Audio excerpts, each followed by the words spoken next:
So, welcome everybody. My name is Sanjay Raja, and I had the pleasure of being invited to this event to speak on health and wellness, nutrition, and fitness. And I love this subject matter as I've kind of built my career around it. So, a little bit about me so you know who I am. I started as a professional athlete in mixed martial arts. I did that for 5 years in my early 20s. I was in the medical field after that, and then started my first nutrition fitness company in 2011. And then we grew that out, became a professional actor in 2015, wrote my first book on health and wellness in 2018, became a national speaker. And then I was so honored that PBS reached out to us based on all the work I did to create a show about cooking, health, wellness, travel, fitness in 2003. And we've been going strong, and now we're in season three, and we're going to be starting filming next month. That being said, our contacts here at this event had reached out to us to talk to you guys about just the basics of health and wellness. There's so much misinformation out there, and my job I do on a 90% of the time is just dispelling myths about health and wellness. So I am not a death by PowerPoint kind of person, so I didn't want to do that to you guys. What I wanted to do is make it interactive and just really go over some common questions about health and wellness that most people have, but sometimes are too afraid to ask. And so this is a safe spot. No question is off limits. Let's keep it appropriate, obviously. But I just want to make sure that you guys have a good, actionable game plan you can take away and say, I can implement these steps immediately as soon as I leave here, later on today, starting tomorrow, make some changes. So, that being said, what I'd like to do is just kind of go around and do some basic information, get a sense of the audience. So, whoever the moderator is here, I wanted to ask are people available to ask questions throughout the presentation? So what I'm going to do is just go over a couple of basic stuff in all my years of training people and health and wellness and all that good stuff. And these are some of the most common things that I share with people that you may or may not be aware of. So these are good things to keep in mind. So first off, I want to say, and that is, I am not superseding the recommendations of your doctor, your healthcare provider, your healthcare professionals in any way, shape, or form. These are just my recommendations that I have outlined to people through our years of working with individuals, companies, and such. So follow the rules of, follow the guidelines of your medical professional first. So one of the things is that I always ask the question, which is, it comes down to two choices, which is, this day and age, there's a lot of fear mongering out there as far as don't eat this, don't do that, take these pills, don't take that. And the pharmaceutical industry, I go against them quite a bit. I butt heads with them. I used to be on that side of the fence. I used to do marketing for Abbott Labs, but I butt heads with the pharmaceutical industry quite a bit because I always ask people that I work with or that I speak to, which is in this case, you guys. Do you want to spend money on pills or do you want to spend money on food? It's a simple question. As you know, the cost of food and inflation is extremely high right now. So that being said, we got to make smart, informed choices that are both cost effective and give us the maximum benefit to our health. So one rule of thumb that I always tell my clients and people I've spoken to is eat the rainbow. What does that mean? That means make sure when you're cooking for yourself, your family, your friends, whoever, that you have a wide variety of foods of different colors. Okay. So here's a great rule of thumb as far as what do colors mean in the foods we buy. And this is a simple rule that gives you a good guideline. So foods that are green, say cucumbers, green bell peppers, green apples, for example, they help to filter the blood. That's a great rule of thumb. So help clean the blood out of foods that are green. So green fruits and vegetables, things of that nature. Foods that are red, so your red bell peppers, red meat, things of that nature, they help to produce more red blood cells because of their iron content. Foods that are yellow, orange, red and or yellow and orange bell peppers, squashes, pumpkins, things of that nature, those are good for your joints, ligaments, and tendons in your body to help to strengthen them, reinforce them. And then foods that are black or purple, so your eggplants, blackberries, black figs, things of that nature, they help with longevity in terms of cellular turnover. What that means is old cells get cleaned out of your body and help to produce new cells in your body because your body's constantly producing new cells to turn over. So that's a great rule of thumb to think about when you're picking what fruits and vegetables to make on a plate. And if you can eat the rainbow, like I tell my kids and I told parents for years, you are doing better than most people. Another question I get, and I'm just kind of going through questions that I commonly get because I'm pretty sure somebody in the audience has this question as well, and we can address it, is we are not protein deficient in this country. We're not. I've lived all over the world.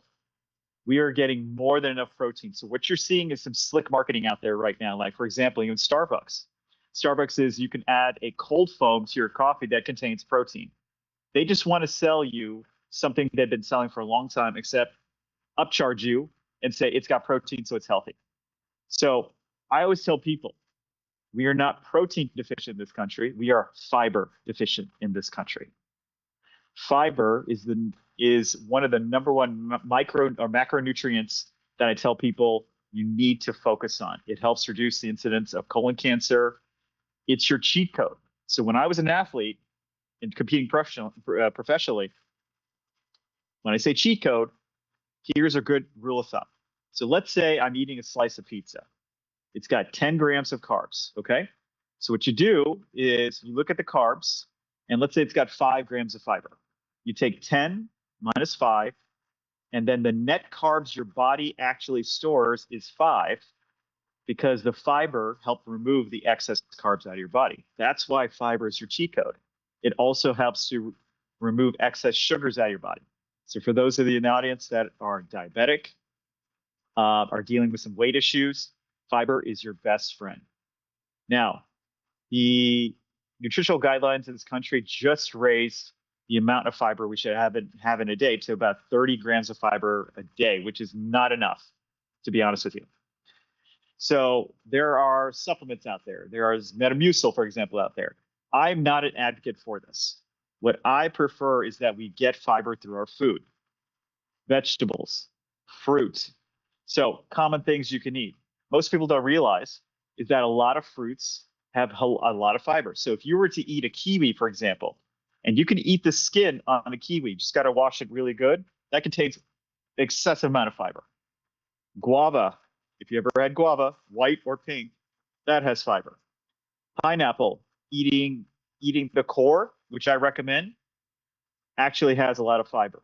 So there's so many different ways you can get fiber. Now, as I mentioned before, if your doctor has recommended supplements to increase your fiber intake, I'm not going to supersede their orders, follow their orders, but there's a lot of stuff you could do just by changing your diet up a little bit and nutritionally focusing on fiber. So fiber all day, every day.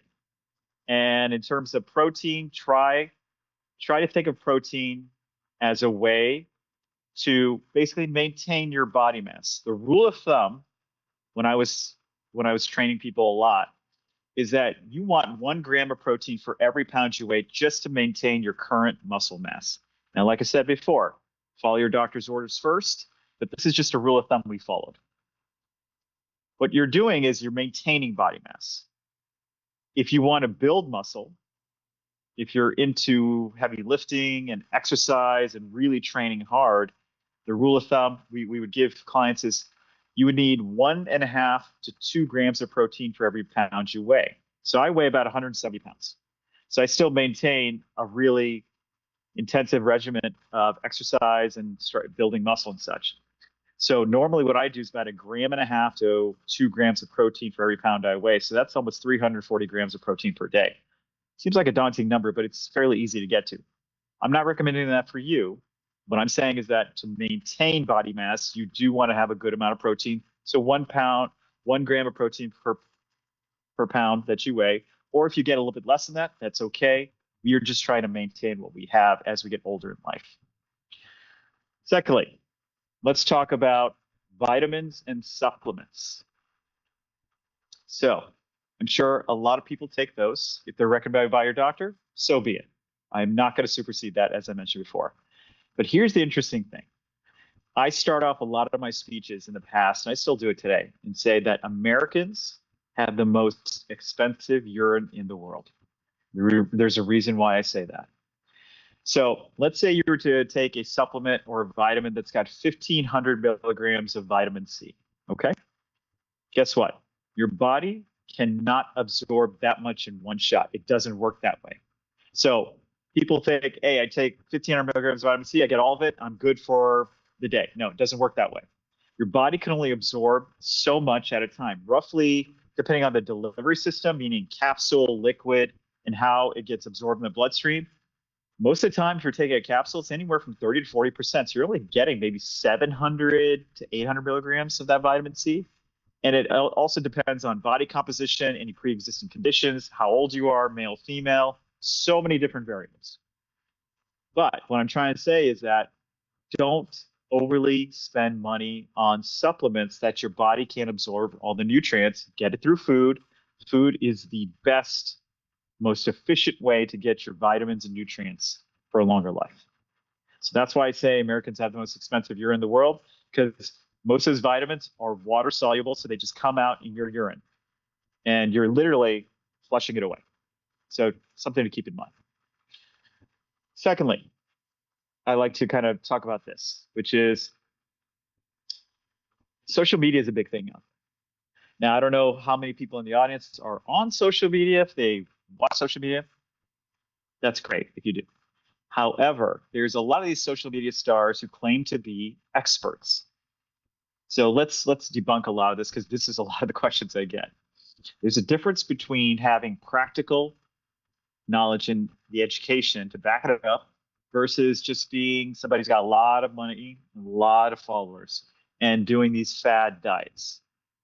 Through my company and over the years, I've done just about every diet on the planet just to try it and see how I felt. I did the keto diet, I did the Atkins diet, I did the Mediterranean diet, I did the carnivore diet, I did the vegan thing. I mean, I did all just to see how my body would feel. When you think about diets, I want you to think about one thing. They're not sustainable. I've got a lot of willpower, more than most, but I can't even sustain it for extended periods of time. So the key is, where are you in your stage of life? Meaning, are you just trying to maintain a healthy lifestyle so you stay active and mobile, play with your kids, grandkids, what have you? That's majority of people. So if that's the case, just create a healthy balance. Meaning, if you're going to eat unhealthy, that's okay, but just try to limit it to one day out of the week. You can have a cheat meal day, but consistency is going to be your best friend. I travel a lot. In fact, we're going to start filming our TV show for season 3 next month. So I'm going to be all over the place. I'll be in Houston, Greece, all these different countries. I get to eat really crazy good food. Some of it's not so healthy, but I have to try it. I have to do it for the show. And what I do is I create balance in my life. When I'm not filming, I cook all the time at home. I hit the rainbow, just like we talked about, eating the rainbow. And then on top of that, I create a regimented plan for myself when I'm on set filming the show, because I have to eat so much different types of foods at different hours of the day, and I can't have a proper meal schedule. So here's a way to do this. Instead of dieting, I would challenge you to do this. For those who are early risers, which is me, I get up at 5 in the morning. Try to get 35 to 45 minutes of exercise in the morning. The reason why I say that, all the studies have shown us one thing. If you exercise in the morning before you take your first bite of breakfast, your body actually is more efficient at metabolizing food. You'll burn more fat than if you actually work out at the end of the day. Now, you can work out at the end of the day. That's okay. Any sort of movement's great, but just giving you what the science says, we metabolize sugars, fats, and carbs better in the morning because the body's coming out of a fasted state from our sleep than we do if we were to do it at the end of the day. So I get up early before my crew and I work out at 5:30 for an hour, get ready, I eat my breakfast, and I'm ready to rock and roll throughout the day. And I can eat throughout the day as I need to and not feel the effects, not feel bloated. So that's one. Try to get exercise early in the morning, but if you're going to do it at the end of the day, that's okay too. All right. So these are some steps I'm giving you essentially to eliminate having to figure out what diet should I be on. Second, breakfast is the most important meal of the day. Do you know why the American Dietary Association has said this for years growing up? I grew up in the 80s and 90s. That recommendation has not changed. I'll tell you why. The science behind it is very simple, which is when we're sleeping, our body is burning blood sugar and excess fat while we sleep. Okay? So when we wake up, the body's starving for something. Okay? So if you eat a proper breakfast, meaning eggs, toast, fruit in the morning, guess what happens? You have now added energy into your body. What that does is that keeps your body from spiking when you take your first bite of junk food, let's say, down, in lunchtime area. So it helps to regulate blood sugar levels. So those who eat breakfast, the studies have shown us, are 90% more likely to maintain their weight than those who don't. That's a huge percentage population who are being successful just by eating breakfast. So that is another thing you should always be doing. If you can do it, great, but start creating those healthy habits over time.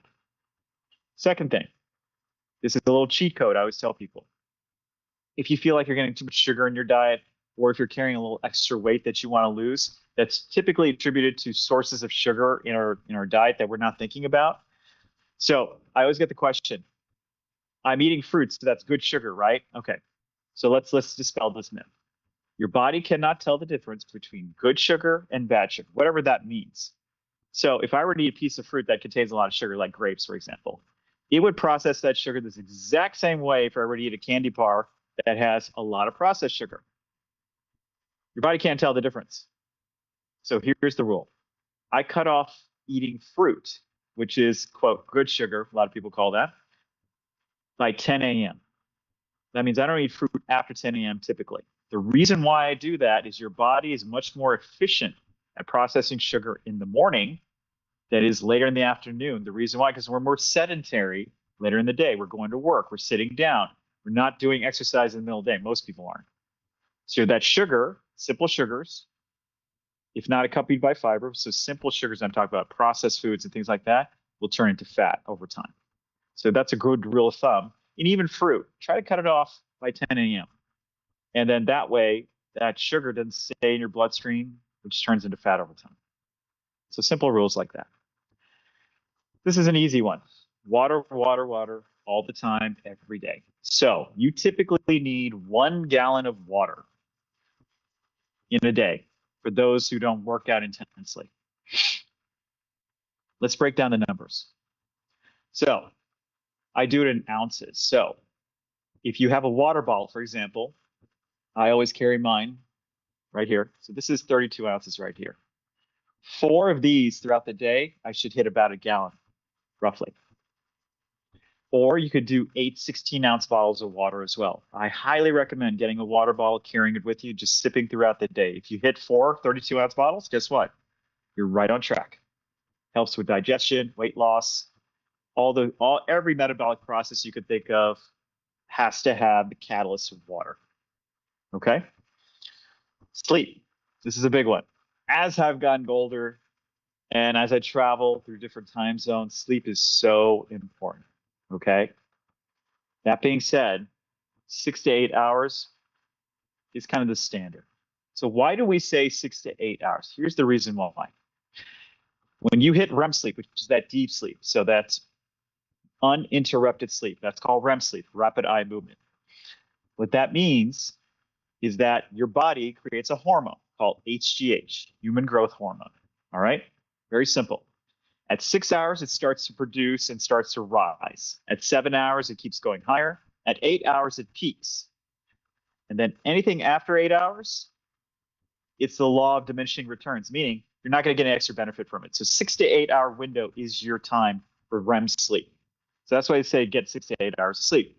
What does HGH do? It helps to build muscle, burn fat, speed up your metabolism. Your body produces it naturally, but this is the reason why that 6 to 8 hour time frame of sleep was recommended, because they kept in mind the HGH increase and then the drop off. So very simple. So what's my point here? There's a lot of influencers out there who's going to tell you, try this diet, try this diet. None of it's sustainable. A lot of it's not even grounded in factor science. Great if you want the six-pack abs for a short-term period, but most of us are looking for just feeling good longevity. We're playing the long game, not the short game. If there was a diet that I would recommend, I would say the Mediterranean diet is probably the best out there, meaning olive oils, green leafy vegetables, good fats. So just as a recap, there's three types of fat. There's saturated, unsaturated, and polyunsaturated. So what you want is more polyunsaturated and unsaturated fat. That's good fat. Saturated fat is bad. That's the stuff that turns solid at room temperature, essentially. And that's what's happening in your body. It's turning solid, causing blockages and other conditions you don't want. Unsaturated, polyunsaturated are liquid at room temperature, so it free flows through your body. Nuts, legumes, things of that nature, lean meat, things of that nature. That's what you want to stick with. So I've gone through quite a bit already. It's going by fast. So I want to leave this open to the audience and ask some questions. So I am here to answer any question. I've heard it all, so don't be shy. And I'll leave it up to open it up to the floor to ask some questions now. One of our guests wants to know, what is the single most important action you can take to improve your health? That's a great question. That's a big question, by the way. But I will say the single most important action to improve health overall, and I'll give you a little backstory because I want to keep this conversation entertaining, is that we've traveled all over the world, and there are parts of the world called blue zones. Blue zones are where people live to be over 100 or more. There's a place in California, in Japan, in Greece we're going to. The number one thing people do to increase longevity is always keep moving. 100%.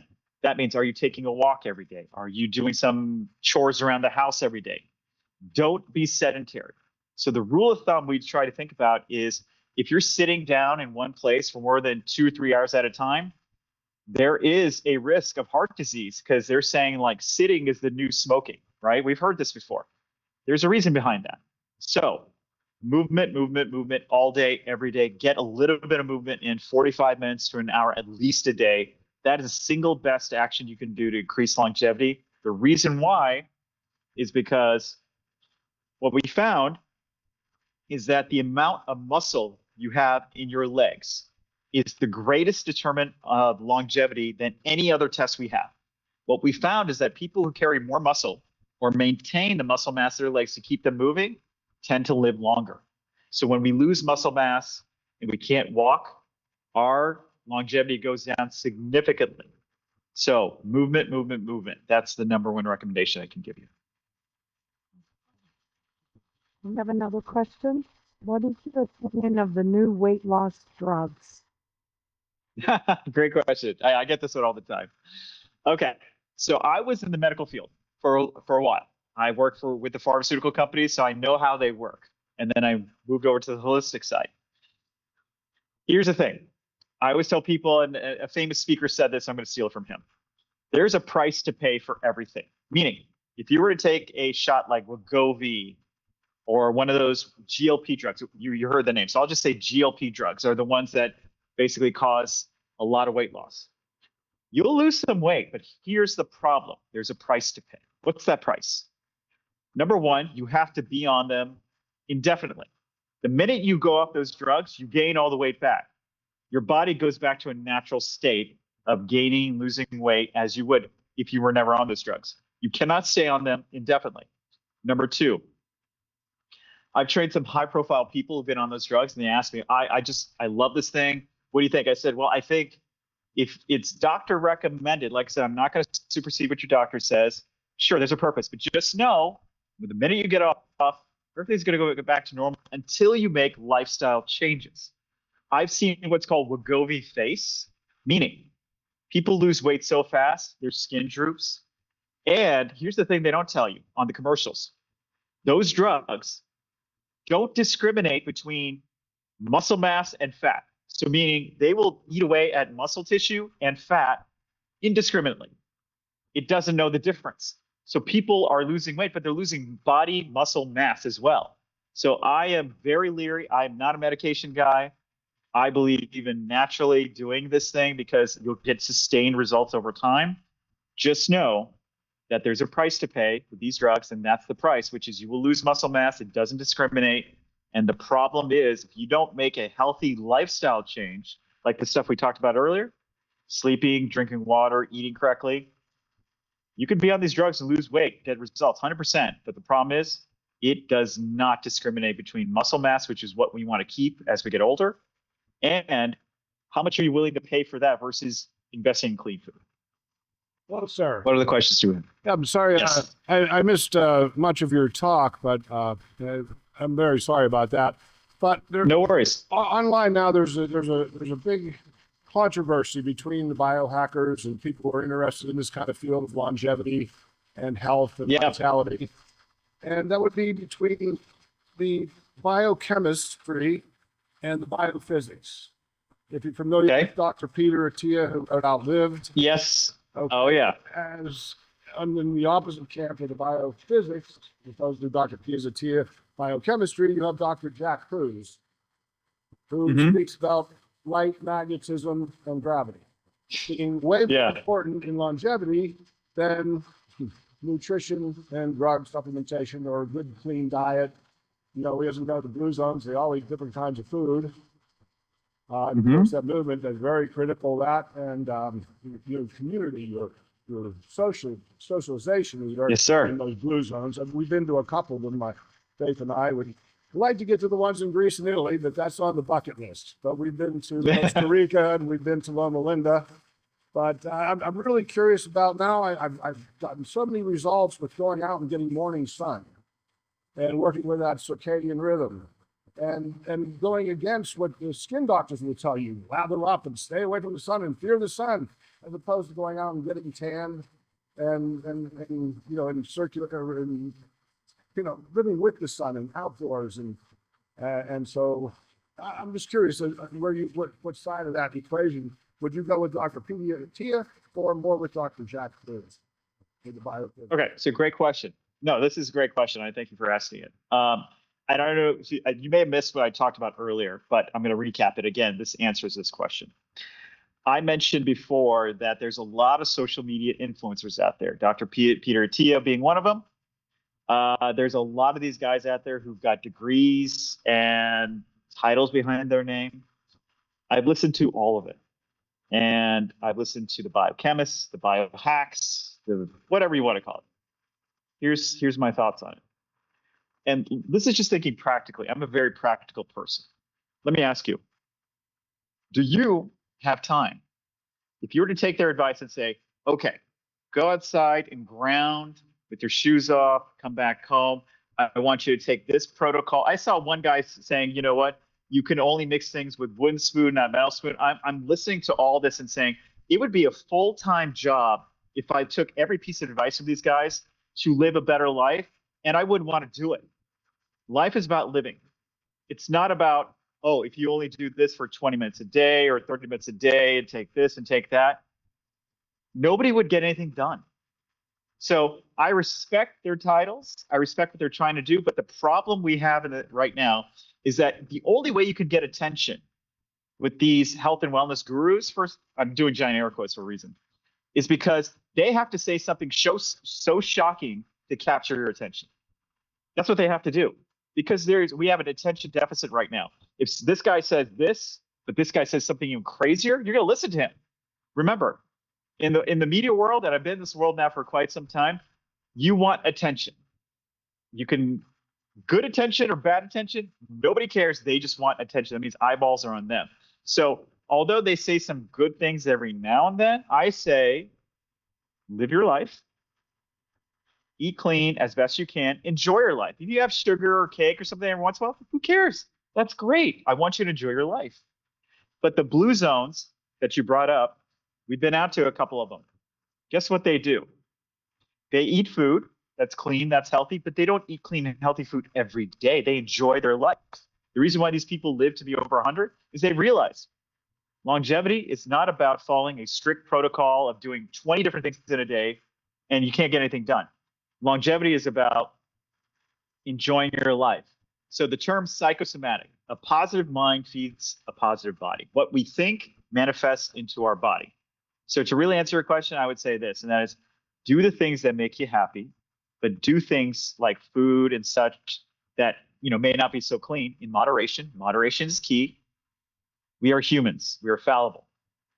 But we have to live our lives. So that being said, as you travel to the blue zones, you're going to see they don't follow a strict diet 24 hours a day.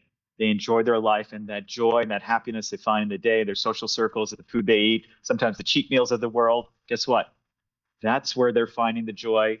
That's where longevity comes from. I am not a believer of you got to do this every day to live longer. Sorry, I'm not going to do it. I'm not going to throw all this sorts of money at it either. I want to enjoy my life. Well, again, I missed the beginning of your talk, and I'm not sure if you mentioned it, but I was amazed to find out that Costa Rica had per capita the highest use of glyphosate. That sort of blew me away. And how Costa Rica, I was just there. We filmed the episode of season 2 of my show. We were just there last year. Unfortunately, big businesses got into there. However, the good news is they are actively cleaning that up and try to be more self-sustainable, more organic. But when I say organic, less pesticide use. So there's active change coming. But I can tell you the food there was fantastic. We went to farmers markets. We did all the local stuff. So there is change coming. But I hope that answers your question, because I want you to enjoy your life. And that means every now and then having a cheat meal. Guess what? It's not going to affect you to the point where you're going to lose 20 years of life. Just got to do it in moderation. Yeah, did you recommend people to stay away from glyphosate? To try to get organic weed if they were doing it? So, here's the thing. Glyphosate, 100% I would recommend. I didn't specifically say stay away from it. But yes, I would recommend not to eat food that's been treated with that, but that's hard to find. So a great way to do that, I was at a farmer's market. I was in South Florida this recently at a farmer's market that they even put on their sign, glyphosate free, because it was all pesticide free and stuff like that. Try to find those places like farmer's market rather than big box grocery stores. It's typically where you're going to find most of it there. Great. Thank you. You're welcome, sir. Hi, I just wanted to ask you, said you were just in Costa Rica and next season is going to be, you want to caught up like Tamarindo and that, where were you? I was in, God, I wish I would, sorry, I apologize. I was in, where was I? The main city of Costa Rica, and then we went up north. Jose? Oh, no, that's in the south, San Jose. Oh. Yeah, something. So in the Guanacaste, I know, I can't think of the name either. But yeah, no, it was a great trip because we were there for season 2 and we talked about food, culture. Liberia, is that the place? Liberia. No. Yeah. So it's there's the airport, the Liberian airport. So yeah, closer to that area, 100%. Yeah. Well, we just spent a month and a half up there too, and we were very, very surprised at the lack of knowledge everywhere. I mean, the foods, you're right, the foods are beautiful, the farmers markets, the people are great. But when we would say, is this organic? They had no concept of it not being organic, and then no idea of glyphosate. But yet, I'm sure but we know that they're using glyphosate. It was very interesting, just very interesting. It's true. Yes. No, it's so true because the population there, it's a very simple life, simple culture out there, which I loved about that. People are warm, very nice people. But here, everything's so differentiated. So let's think about this real quick. This is a good point you're bringing up. Think about this. I grew up in the 80s, okay? We never heard of gluten-free in the 80s. That's a new thing, by the way. Right. Gluten-free came about because they tend to want to sell you the same thing except charge you a higher price. So remember when those Snackwell cookies came out in the 80s, where like, oh, fat-free, but they're just loaded with sugar. Then we have organic versus non-organic. Then we have GMO versus non-GMO. They're trying to sell you the same thing at a higher cost because they just want to keep getting your money. So just be wary. And then when you go to places like that, they haven't heard of these differentiations. That's why they're not aware of it. They're just like, oh, it's produce. They don't, a lot of them don't know they've been sprayed down, but it's a burgeoning market of health and wellness out there. So they're getting educated. That's why we went there, because we want to spread the message. But yes, I understand where you're coming from. And the phenomena we deal with here, with all these choices of GMO, non-GMO, organic, non-organic, fat-free, sugar-free, the rest of the world does not do that. They go more farm to table, which is what we need to get back to. I have a question. You talked about living your best life at all ages. Can you talk a little bit about nutrition for children? Yes, absolutely. That's where I started my career, was eating healthy for kids. So the inspiration behind my first book was I wanted my kids to eat healthy at an early age so that they wouldn't have to go through the ups and downs of obesity like I did. So great question. I love this. What I always recommend in terms of kids, and this rubs people the wrong way a lot of times when I did these speeches early on, but I have to say it. When I hear parents say my kids are picky eaters, I don't buy it. Okay? Kids by nature are not picky eaters. What happens when I wrote my book and did my research was that we impart our fears and worries onto our kids and say, oh, they're not going to eat this. Well, you haven't let them try. Kids by nature are adventurous eaters. I'll tell you a perfect example. I've got twins, boy and girl, who are 14 years old. When they were young, I took them all around the world. Now, you don't have to do that, but I did. You know why? I wanted them to try everything without fear. And guess what? Because I did that, I let them be adventurous. Now I can take them anywhere in the world, drop them off, and guess what? They can eat anything. They can survive anywhere. We create picky eaters. I hate that excuse. I hear it all the time. There's no such thing. We don't come out as babies as picky eaters. We have no idea what we like, what we don't like. So we need to be able to explore that. I made their baby food. I made all these things when they were younger to try everything.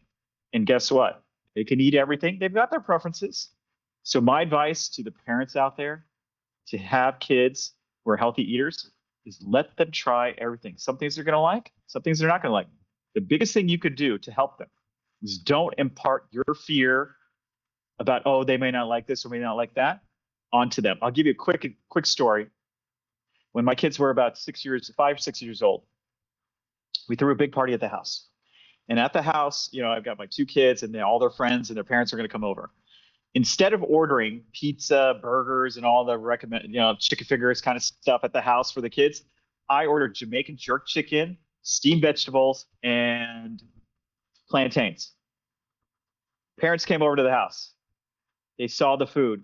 You could tell people were getting nervous. They're like, where's the pizza? And I said, nope, that's what they're eating today. And they started to freak out on me. I said, listen, don't leave to run out and go get McDonald's for your kids. Just watch what happens. So I told my daughter, I said, start eating. Then her friends started eating. Everybody else started eating. Guess what? We had to get 2 more trays of this kind of food because they loved it, because we didn't put our limitations. And then afterwards, the parents came to me and said, how'd you do that? I said, I didn't pull a rabbit out of a hat. This is not a magic trick. I let kids be kids, explore everything. So that's my advice. Okay, what about COVID isolation? And you're talking about hope and health. I know a lot of people that their lives have changed because of COVID. Yes, it's a great question. So COVID hit us, what was it, like 2022, I believe, right? Yeah, we were in the middle of it. So I saw 2 types of people during COVID. My nutrition fitness company exploded during that time because online training, people wanted nutrition. People just wanted somebody to talk to. I was a counselor for a lot of clients for a long time. So I saw 2 types of people during COVID. Number one was, it was a time in our world where we had no distractions. We had 0 distractions. You couldn't go to work. You couldn't leave the house to go X, Y, and Z. You had to stay at home, deal with family, deal with yourself. So the most successful people I saw were the ones who said, I'm going to take this distraction-free time in our history, which doesn't come about often, and I'm going to focus inward, meaning self-improvement. I'm going to focus on me. I'm going to think about things I want to get accomplished. I want to think about goals. I would start building behind the scenes, my nutrition, self-care. Then I saw another group of people who went completely into depression, anxiety, and I respect people who have that condition. I get it. However, facing yourself, facing your loved ones is such a challenge for so many people out there that they don't want to deal with what's going on internally. And COVID exposed that so much. So now that we are out of COVID and still coming out of it, still lingering effects of it, here's my 2 cents on the whole thing. I do motivational speaking as well for companies and things of that nature. And there's a saying I say to everybody: do you want to be the hero of your own story? Meaning, if your life is a movie, right? When we go to see movies, the superhero movies, whether or not you like them, neither here nor there. The one thing we can all agree on is we love to see somebody who starts down here that ends up here, and they're overcoming all these odds and adversities. You know why we love those stories? It's because we can relate to one of them. Oh, I've been through that. So be the hero of your own story. Write those chapters where, okay, I feel like I'm in this state. And obviously, there are professionals out there to help you with anxiety, depression. But I would say control the things you can control. And life is 90% of how we respond to situations because we can't control them. So I would say life happens for you, not to you.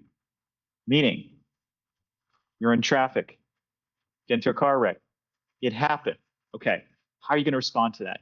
Now, I'm not saying it's a good thing it happened to you. I'm just saying it happened for a reason. So if you accept that, instead of saying I'm the victim of this, but say there's maybe something to learn from this or whatever it may be, it's down the road, I'll figure it out. Just think in terms of life is happening for you, not to you. So you take yourself out of the victim mentality. I do leadership certification. And when I got certified as a leadership coach, there was a quote that stuck with me. It said, don't question decisions you made in the dark. Okay, sorry, I'm going to screw up this quote. Don't question decisions in the dark that you made in the light. What that means is that if you chose to go down a certain path, we're all going to be hit by roadblocks. We're all going to be hit by challenges, health, physical, mental. Stay with those decisions you're working towards. Because being human, one of the things that's guaranteed to happen is change. We can either lean into it or rail against it. So I know COVID was a tough time. It was for everybody. I had to rethink the way I did my business. I had to rethink everything. I'm an actor, so all movie sets shut down. I'm a speaker, all speaking shut down. I didn't have the TV show at the time. So I had to rethink everything. It was uncomfortable, but we figured it out one step at a time, invested in myself. And now with the internet, you can get educated on anything you can think of with AI.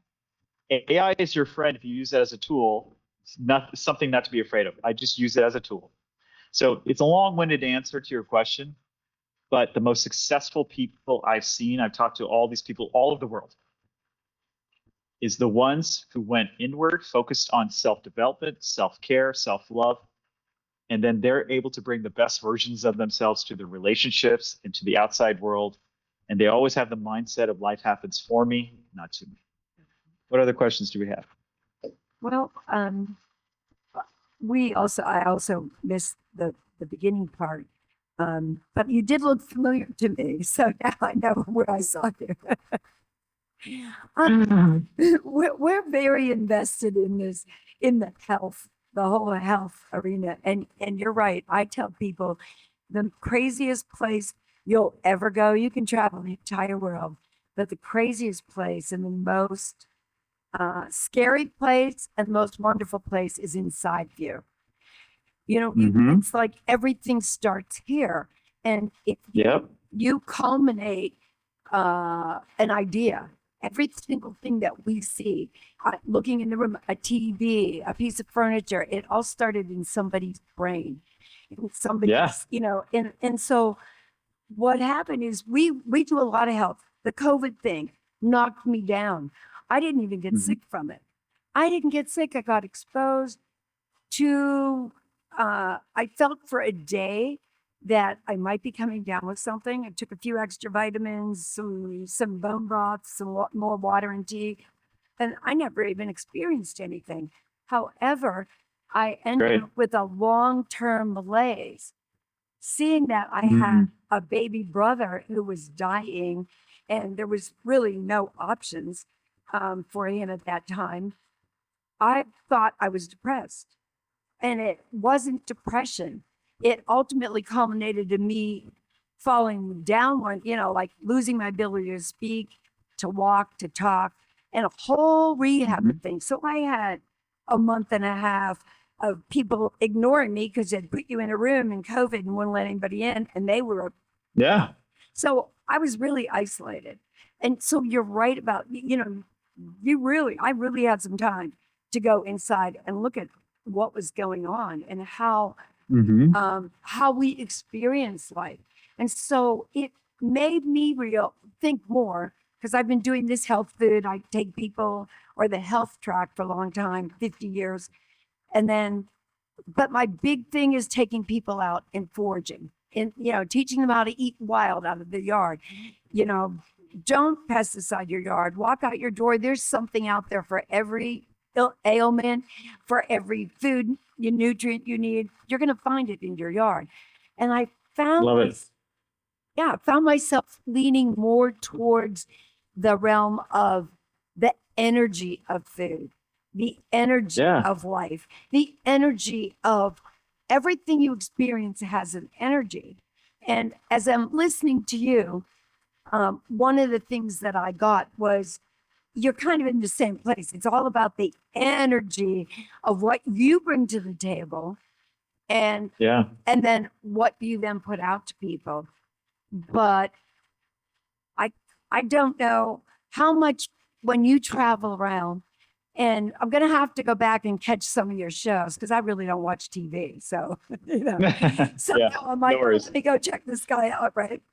I'm curious, how much do you deal in that realm, like in the energy of food, the energy of just your life? Because that's really a lot about the whole thing of the Blue Zone. I mean, people know how to live in the energy of life. They're experiencing life, and, kind of help be damned, we're going to experience it. Right? Yeah. Yeah. No, it's, traveling, I always say, we talked about initially, somebody else asked the question, which was, what's the key to longevity? And I said movement, right? And traveling is a great form of movement. I mean, and in my travels, what I've seen is we've gone to remote villages, we've gone to big cities, all over the world, in this wonderful country of ours, and then all over the world. The most successful, happiest, when I say successful, I mean the happiest people in the world. The people, it's not about the money, it's about intrinsic happiness. It comes from within. Are those that feel a sense of fulfillment, and every day they're curious and they wonder, but they do that by, number one, keeping things very simple in their life, right? Focus on the things you can control, not the things you can't control. We're presented with challenges every day. 2, enjoy the simple pleasures, which is food, family, friendships, relationships. They take so much value out of that. We were in, for example, I took my kids to the Himalayas last year in northern India.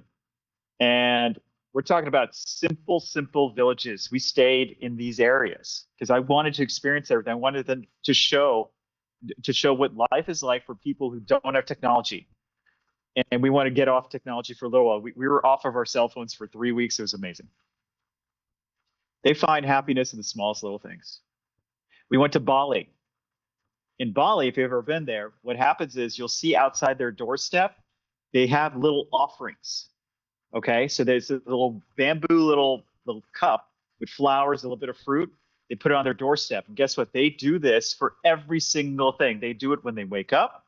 They do it when they eat food. The term gratitude here has become a hot button, but they've been showing gratitude there for a very long time. So when you walk across Bali, you see these little offerings everywhere. You're like, what is this? It's like, and our local guys, they said, they're just showing gratitude for waking up every morning. Yeah. So that's amazing.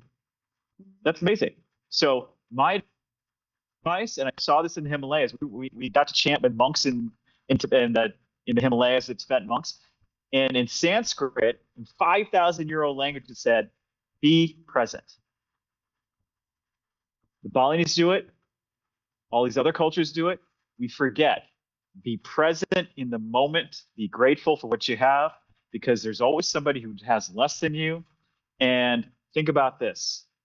10-year version of you, 10 years ago, that version of you was hoping to be in the spot you're in right now. And you're in that moment right now. So take stock, enjoy it, be present. And that's the most successful, when I say successful, happiest people I've ever seen. I would agree with you. Exactly.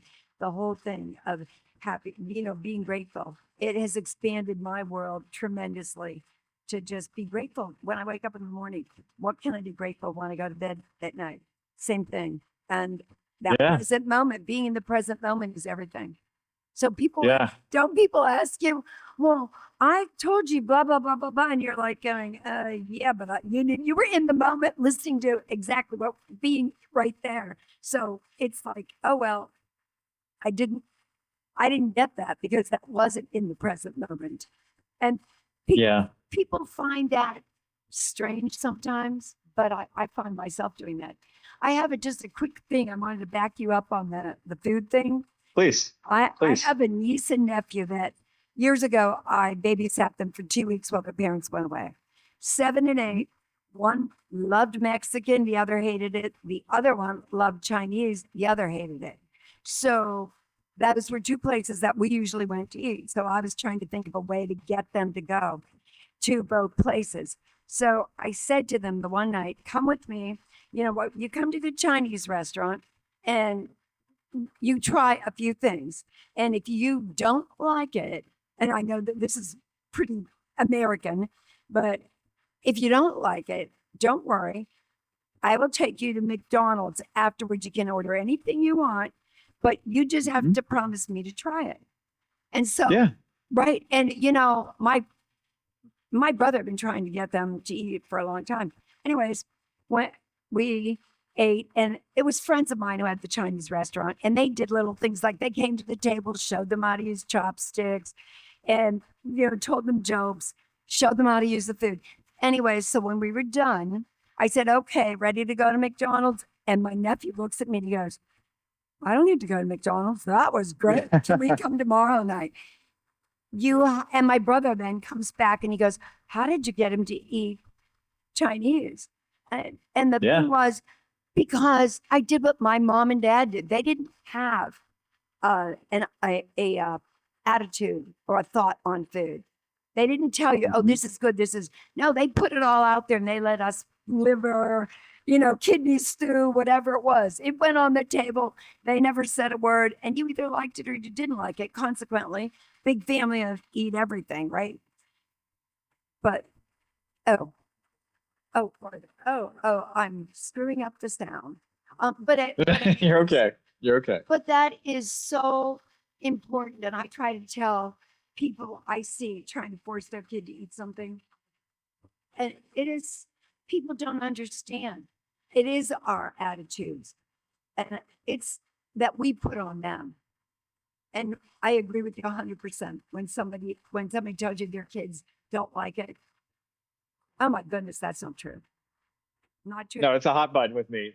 Right. Yeah, picky eating, no such thing. We do that. We do this to our kids, and then we wonder what just happened here, right? So I totally get it. Yeah, it goes in all parts of our life, but that's another talk. So, anyways, I just want to thank you. You've been wonderful, and I'm going to pass this mic back to Phyllis. Thank you. I appreciate it. No, thank you again. We have a question. Hi.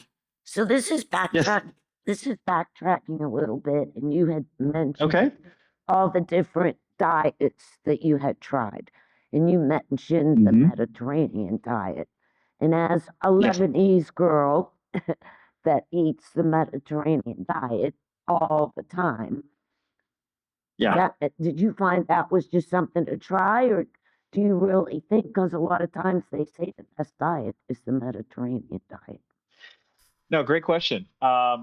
I tried every diet to get into the shoes of clients we worked with to see what they were going through. Guys, I'm going to do this thing. And some I felt horrible on, some I felt pretty good on, but I realized is that if I had to choose something, a guidebook, if you will, Mediterranean was the best. Reason why is because it takes into account whole foods, not processed foods. A very minimal sugar, good fats. Remember, fats are not evil. It's the type of fat you eat. Fat is necessary for weight loss. That's a whole other topic discussion I could go into all day, but that's why I mentioned unsaturated, polyunsaturated are the good stuff. Saturated is the bad stuff, potato chips, fried food, all that. So fat is necessary for our well-being, our longevity, weight loss. So to answer your question, yeah, I tried it and I incorporate parts of that diet still into my regimen because it just A, tastes good, B, it's easy to follow. C, I don't have to buy crazy food from Whole Foods, or I like to call Whole Paycheck, because I'm not going to go spend my money there. I could go to farmers markets, I could go to local grocery stores. I can do that, get everything I need, being cost effective, and follow that plan if I had to follow a plan. No worries.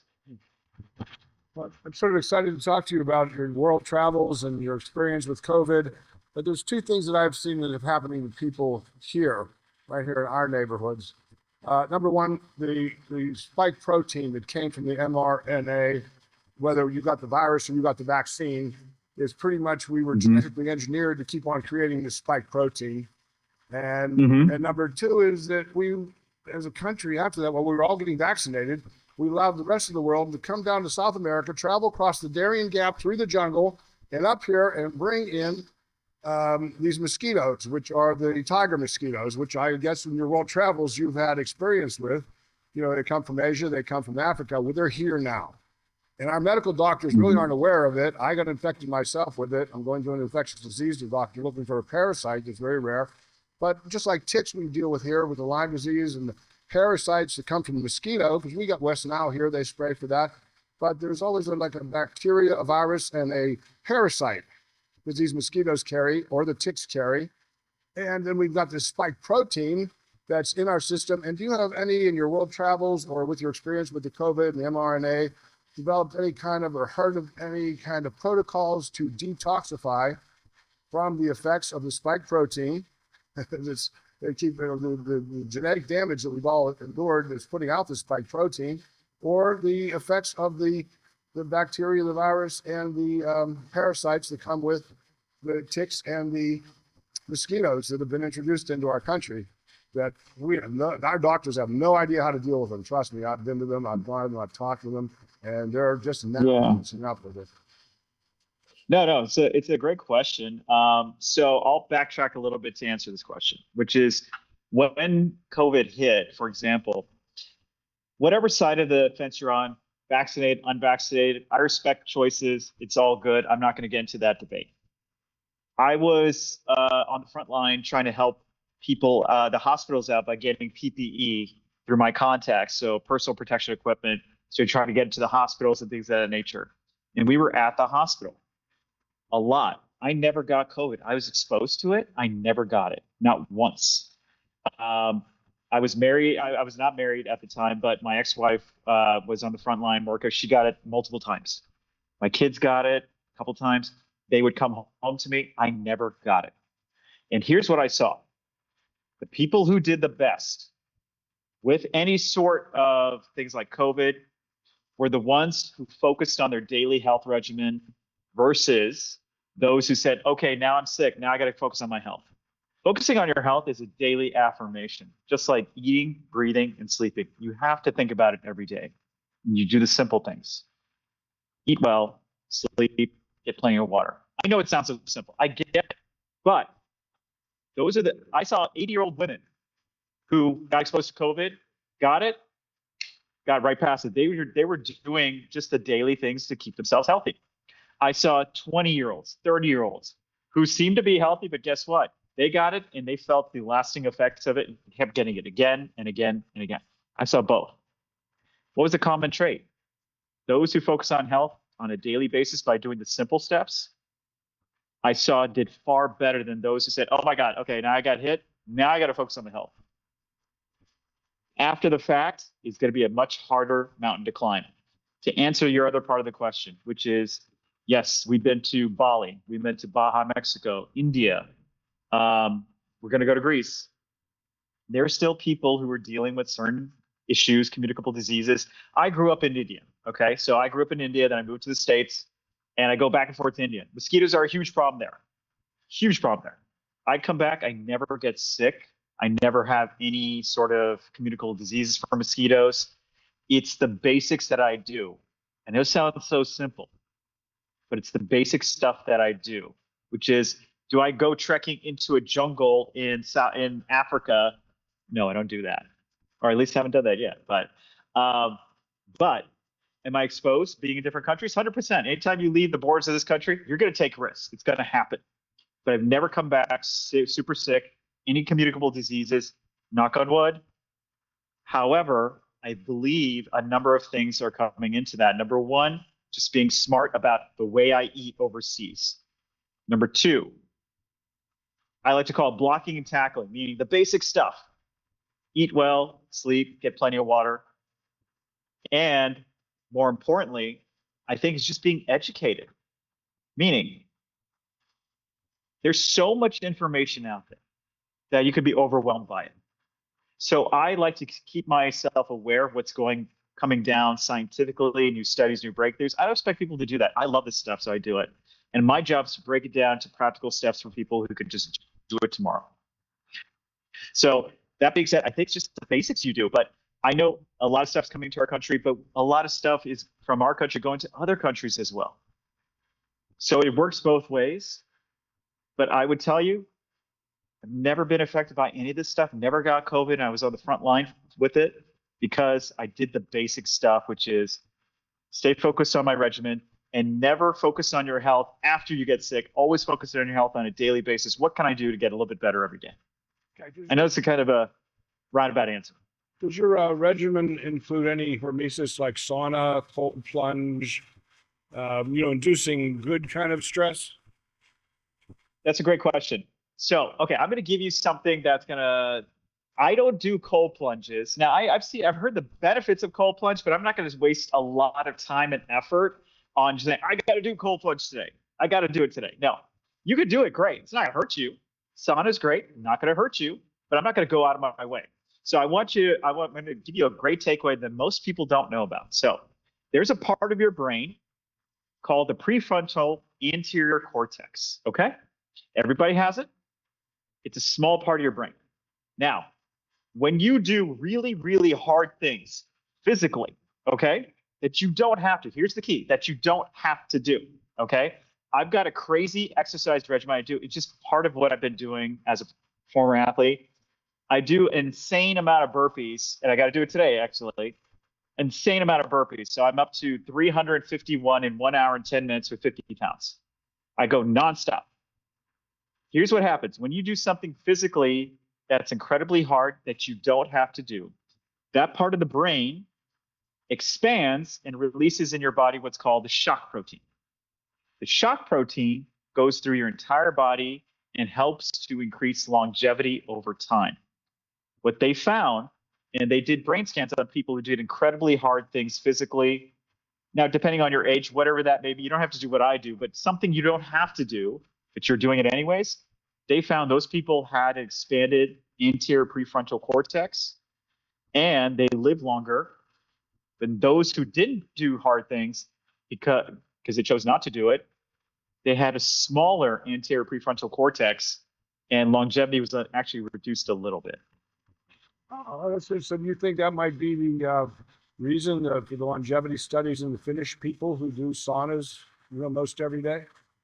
Then it could be. It's highly related. I'm going to tell you, it's very much related. They're seeing this collaboration. So when I say hard things, like, yeah, sauna, you don't have to do, you do it. Cold plunge, you don't have to do, you do it. So all those qualify, 100%. But you don't have to spend excessive amounts of money to go do that. Like, let's say you don't walk much or you don't move much. You go for an hour walk. Hopefully you could do it. That's something really hard you didn't have to do. That's going to help, 100%. Thank you. Yeah, absolutely. I just heard yesterday, I was listening to somebody, I don't even remember who it was, but they were just saying that if you take, you do something hard, like you just said, that's idiot, but do it for 1 to 3 minutes whether it be something like squats or, just running in place or jumping jacks or anything, but something that pushes you to that point where you're, it's really hard, where you're really breathing hard, but, just like you're like, oh my God, I can't do this anymore. If you do something like that for 1 to 3 minutes, 3 times a day, it totally rewires you. Now you're basically confirming that to me. They're saying to do it for a short amount of time. You're saying you do yours for, how long does it take you to do yours? So I do my burpees. So I'm very competitive by nature because I used to compete all the time. So I always try to beat my time previous or get close to it. So I don't recommend doing what I do, but what you're saying 100% resonates, by the way. Yeah. I just, and this stuff like that is so simple. We have all these easy things, free. All you have to do is get up off your butt and do it. And I think that's the biggest thing. If we could come up with something that would make people do what they want to do, we'd all be billionaires. So I'll add to that. Your body is the best pharmacy in the world. There's another thing that people don't know about. Yeah. We all heard that exercise is great.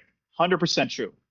When you contract your muscles, meaning walk, go upstairs, work out, exercise, when you contract your muscles, your body, your muscles actually produce, and this is what we're seeing, a molecule called the hope molecule, which is the best in terms of fighting depression and anxiety. That's what we're seeing now too. And you called it the hope molecule? They called it the hope molecule because they couldn't find a term for it. So it creates optimism and hope. That's why they call it the hope molecule. But it is the best pharmacy in your body to combat anxiety and depression. That I would agree with. Hmm? So,